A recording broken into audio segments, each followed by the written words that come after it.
Alright everyone, my name is Jared, and we are back again today with the Honor 7X. So I reviewed this back a little while ago, as kind of like a first impression video about this cheap $200 phone from Honor. Honor is the sub-brand of Huawei, who makes some really stellar phones like the Mate 10, the P series phones, and things of that nature. Honor is more of the westernized brand of Huawei, I guess I would say. They have a lot of mid-range and budget phones in the US from various retailers. I ordered this right from Honor it was $199, and it came with a free Lord's Mobile case, sponsored case. And really, I used it for a bit, my girlfriend used it for a bit, and we kind of came to very similar conclusions. So, first glance, the phone has a nice build. It is aluminum and glass, just like everything else. It does have two lenses on the back, flash, fingerprint sensor, headphone jack. It has micro USB and speaker grill. So, it's pretty basic, pretty straightforward. You do get the headphone jack. It's unfortunate that it did have micro USB rather than USB-C at this time, because it was just released. This isn't a very old phone, yet it still has the old port. So that was kind of a hassle. But other than that, the phone it does what it says it will do. So the camera takes okay pictures.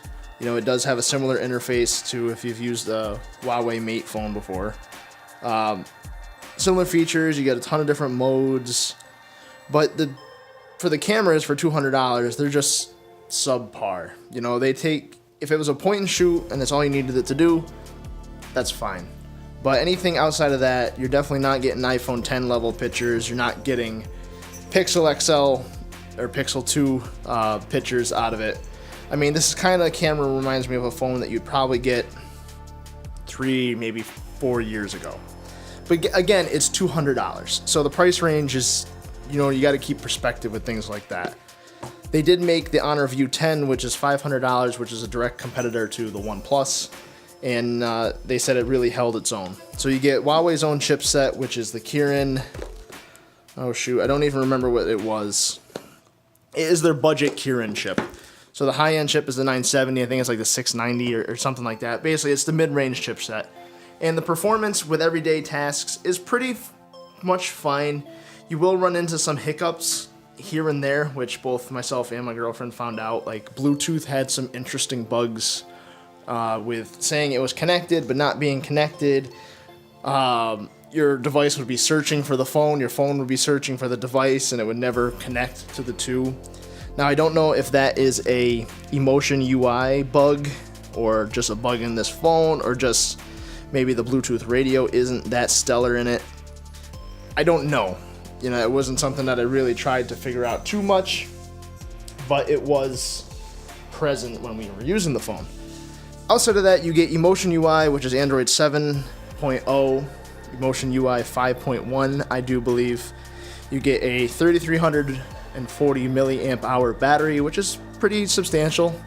You get the full view display, and that's about all you get. No waterproofing, nothing fancy like that. No quick charge or things of that nature either. But you get a pretty competent phone, I would say, is the key here, is competent.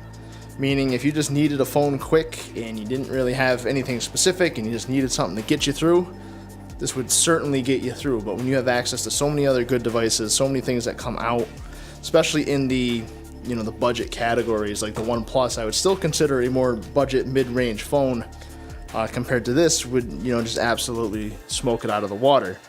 So supposedly, what people are saying is that Honor is going to release the EMUI 8.0 update, which is Android Oreo, in second quarter. It was supposed to be the end of first quarter. Now it's moved to second quarter. Who knows if it's actually going to come to fruition, or if it's just going to be lingering out there in update land that Huawei has trouble doing. But really, for $200, it's great. Comparing it to other phones, comparing it to, the iPhone 10, it's not gonna compete. It's just not, but you can't expect it to compete. you can't expect this to compete with the Pixel 2. You can't expect it to compete with Samsung's devices. You just can't. But, you know, at a $200 price range, I would absolutely recommend it. But overall, we ended up not wanting to use it anymore just because the problems that were there were annoying. The problems that were there made it so that when my girlfriend was trying to call me on her way home from work, that she couldn't call me or couldn't get it connected to her car stereo or couldn't just do stuff that normally would be pretty instantaneous, pretty quick. So with that, you know, for $200 is great, but if you can muster up a little bit more, I probably wouldn't go with this phone just because there is a lot to be desired with the camera.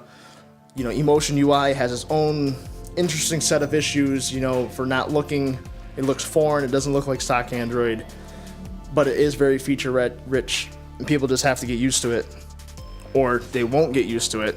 But it kind of does look like a little bit like iOS with the icons, at least the stock icons, the squares, things of that nature. So I mean, if you need a $200 phone, obviously this will be your go-to. But if you can kind of get a little bit more, I would obviously do that. So this would be my long-term review of the Honor 7X. I know I didn't go into depth too awful much, but there really isn't too awful much to get into. So yeah, there you have it. This is a $200 device, which will definitely get you through the day with battery, performance, all of that will be good enough. This is the good enough phone of 2017. So there you have it. My name is Jared. I hope to see you back again in another video.